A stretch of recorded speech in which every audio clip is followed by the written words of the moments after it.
Thank you. Now, Sri Abu Asri asked me. Yes.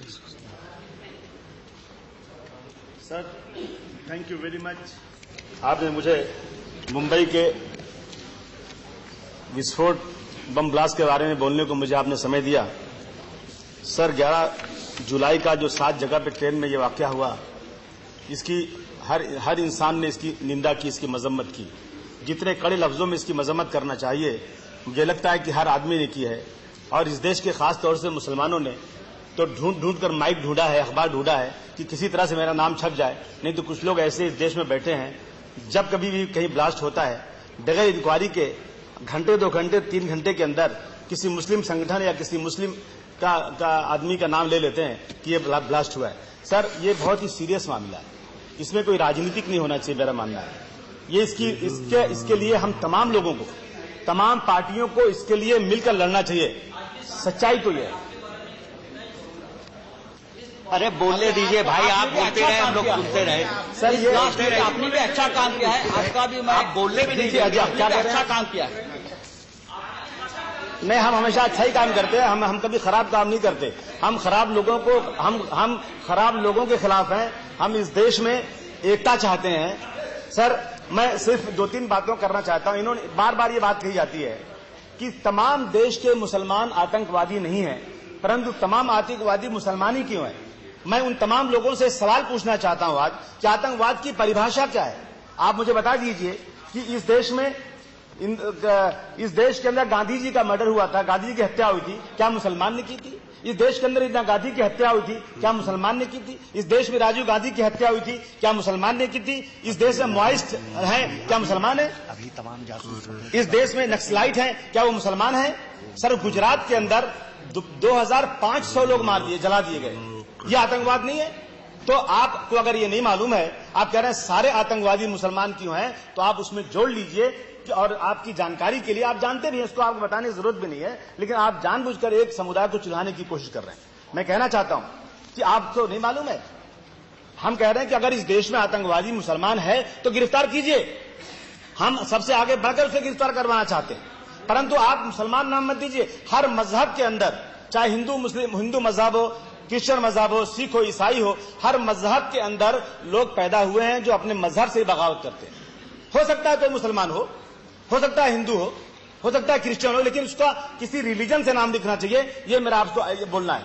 और मैं कहना चाहता हूं, अभी जो इंक्वायरी हो रही है, ये इंक्वायरी के ऊपर जो है तमाम मुसलमानों को शक के दायरे में ला लिया गया है। मैं कल बंबई गया था सर। बंबई के अंदर कुछ लोग, वो तबलीगी जमात जो जमीन के नीचे और आसमान के ऊपर की बात करती है, वो कभी दुनिया में क्या हो रहा है उसे कोई मतलब नहीं कि कहां कौन सी पॉलिटिक्स चल रही है, कौन सी बिरादरी क्या कर रही है, उसे कोई मतलब नहीं। वो सिर्फ जो है मजहब के बारे में बात करते हैं कि मुसलमानों, इस मुल्क में, इस दुनिया में रहना है तो नमाज पढ़ो, रोजा रखो और धर्म पे चलो, किसी को मारो मत। अगर एक इंसान को मारा तो सारी इंसानियत का कत्ल है। इस तरह की चीजें करने वाले लोग, उनको कल गिरफ्तार कर लिया गया। क्या आप बोल के कि भाभा एटॉमिक की तरफ से गुजर रहे थे, वहां से दाढ़ी, इनके पास दाढ़ी थी। भाई, वो रास्ता जो टूटा हुआ है, उस रास्ते से आम पब्लिक जाती है, वो भी जा रहे थे, किसी को नहीं गिरफ्तार किया, लेकिन मुसलमानों को गिरफ्तार करके जेल भेज दिया।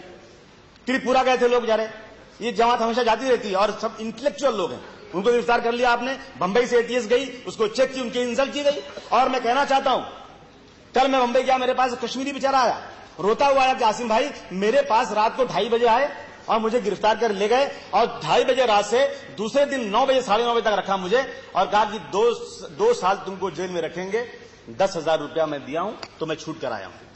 कह रहा था मुझे, क्या मेरा कश्मीरी होना या मुसलमान होना इस देश में ये जुर्म है। ये मैं कहना चाहता हूं मिनिस्टर साहब से कि नोट किया जाए और ये चीज बंबई में बंद की जाए। कल मेरा रिश्तेदार है, कल रात को उसको 9:30 बजे पुलिस ने बुलाया, घर में पकड़ा उसको और कहा कि उसके घर वालों से कहा कि परसों सुबह में, कल सुबह, दूसरे दिन सुबह में 9:30 बजे आना तो बात करेंगे। इस तरह से अगर मुसलमानों को तंग किया जा रहा है तो मैं कहता हूं ये ठीक बात नहीं। सर, मैं आपको बता दूं, आज अगर इस देश में आतंकवादी गतिविधियां बढ़ रही हैं तो इसके जिम्मेदार वो लोग हैं जो इस देश के अंदर नफरत फैला रहे हैं। अगर आईएसआई के लोग जो है इस देश में आतंकवादी गतिविधियां बढ़ा रहे हैं तो मैं कहना चाहता हूं उनको गिरफ्तार कीजिए, कोई रोकने वाला नहीं। हम सब चाहते हैं कि वो पकड़े जाएं। अगर लश्कर तैयबा के लोग इस देश में एक्टिव हैं, गिरफ्तार कीजिए उनको। परंतु मैं कहना चाहता हूं कि एक ही तरफ शक की सुई क्यों जाती है। मेरा सिर्फ ये कहना है कि आज अगर नांदेड़ के अंदर पाट बंदारे नगर में घर में बम बन रहा था और बम बनाने वाले आरएसएस और बजरंग दल के मेंबर हैं, हाँ मेंबर, ये होम मिनिस्टर ने कहा, मैंने नहीं कहा।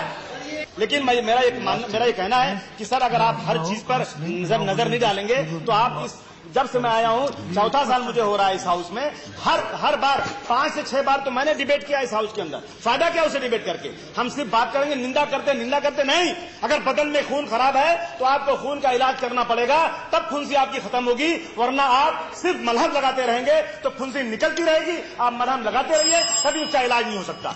इसलिए मैं कहना चाहता हूं साथियों, इस बात को सुन लो कि तुमने हर खेत में इंसान के सर बोए हैं, तुमने हर खेत में इंसान के सर बोए हैं, जमीन खून उगलती है तो शिकवा कैसा? मैं इसलिए कहना चाहता हूं सर, मुझे दुख इसलिए है कि 1992-93 के बम ब्लास्ट में मैं एक आरोपी था, मैं एक अक्यूज था, मुझे गिरफ्तार किया गया था और 1 साल तक बंबई के बम ब्लास्ट में अबू आसिम जेल की सलाखों के पीछे था। उसके पहले मैं राजनीति में नहीं था, मेरे खानदान का कोई आदमी राजनीति नहीं था, मैं राजनीति जानता नहीं था उसकी एबीसीडी क्या होती है। मैं सिर्फ एक कारोबार करता था बंबई में, मैंने कोई गुनाह नहीं की थी, लेकिन मुझे हथकड़ी डाल करके 1 साल तक जेल में डाल दिया गया था और ये कहा गया था कि अबू आसिम बंबई के ब्लास्ट का मेन अक्यूज है। सर मैंने एक मोटी अकाउंट की किताब, एक मिनिस्टर थे कांग्रेस पार्टी के, उनको लेकर के मैंने, जो उस वक्त बम ब्लास्ट की इंक्वायरी कर रहे थे, उनके पास जाकर मैंने कहा कि आप जो कह रहे हैं मैंने फाइनेंस किया है, ये किताब ले लीजिए आप और देख लीजिए कि मैंने अकाउंट का पैसा लिया है कि एयरलाइन को दिया है, कितना पैसा आया, कितना गया है, ये सारा प्रूफ है। जब मैंने जमा किया, उन्होंने कहा बैठो आगे। वो मंत्री जी ने कहा अबू आसिम तुम, मेरी बात होगी, अभी तुम इंक्वायरी करेंगे, तुम घर जाओगे। शाम को मुझे गिरफ्तार कर लिया गया। जब मुझे दूसरे दिन कोर्ट में पेश किया गया तो कहा गया कि अबू आसिम ने फाइनेंस किया और अबू आसिम ने टेररिस्टों को पाकिस्तान भेजा। उसके बाद जब मैंने कहा कि वो मेरी बुक, तो मेरे जमीन से पैर निकल गई, मेरे पैर से जमीन निकल गई कि उस कमिश्नर ने, उस ज्वाइंट कमिश्नर ने जो इंचार्ज था इंक्वायरी का, उसने कोर्ट में एफिडेविट भेज दिया कि अबू आसिम ने मुझे कोई बुक नहीं दिया। मैंने कहा ऐसा भी दुनिया में होता है? मैंने कहा मेरे 6 बच्चे हैं, मैं अपने 6 बच्चों के सर पर कसम खाकर कहता हूं कि अगर मैंने बुक नहीं दिया है तो मुझे फांसी दे दी जाए, मुझे मुकदमा चलाने की कोई जरूरत नहीं। अगर मैंने वो अपनी बेगुनाही का सबूत जो बुक थी मैंने उस ज्वाइंट कमिश्नर को न दिया हो तो मुझे मेरा मुकदमा मत चलाओ, आज मेरा एफिडेविट ले लो कि मुझे आज ही हैंग कर दो। एक बार उस ज्वाइंट कमिश्नर को कोर्ट में आकर अपने बच्चे की कसम खाने दो, मैं सारा का सारा कसूरवार अपने को मान लूंगा। तो कोर्ट ने कहा कि जज्बात से कोर्ट नहीं चलता और मैं 1 साल तक जेल में पड़ रहा सर। और मैंने मेरे बाप ने कहा कि मेरी सारी जायदाद बेच दो और मेरे बेटे को छुड़ा दो। मेरा बाप भी मर गया और मैं सुप्रीम कोर्ट पहुंचा 1 साल के बाद और मैं सुप्रीम कोर्ट से डिस्चार्ज हो गया उस केस के अंदर और मेरी कोई गलती नहीं थी, मैं जानता भी नहीं था कहां ब्लास्ट हुआ है। और आज शिवसेना के लोग कह रहे हैं बंबई में कि कोई वकील नहीं कर सकता और हुकूमत तमाशा देख रही है। क्या पुलिस तय करेगी वकील? अगर मैंने वकील नहीं किया होता तो आज मैं छूट नहीं सकता था, मैं जेल की सलाखों के पीछे रहता। वो डिनाई कर रहे हैं शिवसेना के लोग जो संजय दत्त पकड़े गए, अब देखिए उन्होंने संजय दत्त को छुड़ाने के लिए कोशिश किया और संजय दत्त कसूरवार है नहीं कसूरवार है ये कोर्ट फैसला करेगा। को छुड़ाने के लिए कोशिश करते हैं, दूसरी तरफ प्लीज कंक्लूड, अगर किसी ने प्लीज कंक्लूड देख लिया तो हम उसको मारेंगे। हम मुंबई में आप कंक्लूड कीजिए, आप कंक्लूड कीजिए। नहीं, ये गुंडागर्दी से नहीं चलेगा देश ये। Next mister Trivendra, so you can speak only for 2 minutes. कोई झूठी बात नहीं है। Your party has taken all the time. Home minister साहब बैठे, मैं कहना चाहता हूं नितिन प्रधान नाम के एक वकील ने सारे मुकदमा वापस कर दिए हैं। क्या मुकदमा नहीं देखेंगे? सर हो क्या रहा है? सर सुन लीजिए, मैं पूरे हाउस में कहना चाहता हूँ काउंटर एलिगेशन नहीं, बस नेक्स्ट त्रिवेंद्र आप बैठ जाइए, आप please sir 1 minute sir please बैठ जाइए।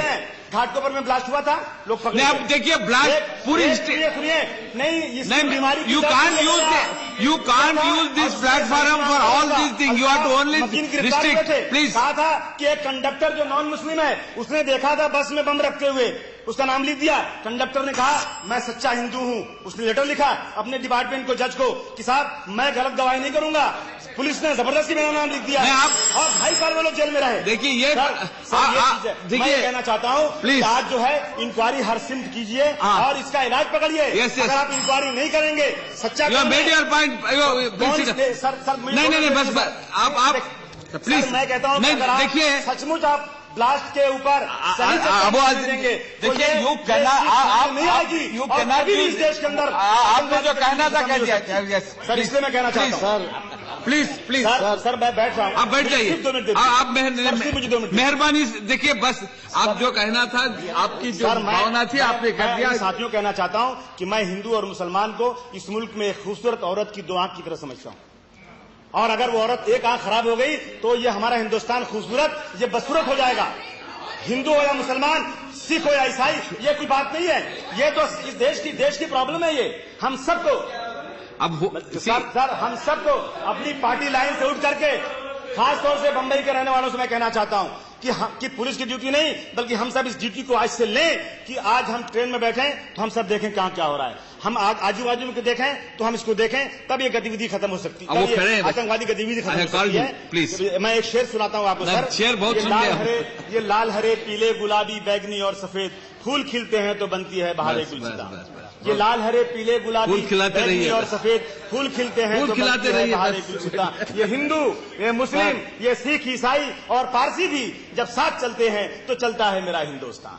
आइए मनोज जोशी जी, आइए बीजेपी के लोग, आइए कांग्रेस के लोग, हम सब पार्टी लाइन से ऊपर उठ करके, अगर जो भी इस देश के अंदर इस गतिविधि में है, हम सब मिल करके राजनीति न करते हुए हम सब इसका मुकाबला करें और इस भारतवर्ष देश को हम आज दुनिया में जो सबसे आगे लाना आ रहा है, इसको लाने में मदद करें। और मैं इसी के साथ बम्बई के रहवासियों को बहुत मुबारकबाद पेश करना चाहता हूं। बहुत सारे लोगों ने बहुत कोशिश की बम्बई में दंगा हो जाए, बम्बई में दंगा हो जाए, लेकिन वाह बम्बई के लोग, तुमको सलाम, तुमने सारी चीजों को रिजेक्ट करते हुए आपस में सब एक साथ होकर के तुमने इसका किया। एक बात आखिरी सर, एक सर लड़का, एक बच्चा सर वहां पर, एक बच्चा नौजवान लड़का जो लोगों को बचाते हुए मर गया, उसको कंपेंसेशन नहीं मिल रहा है।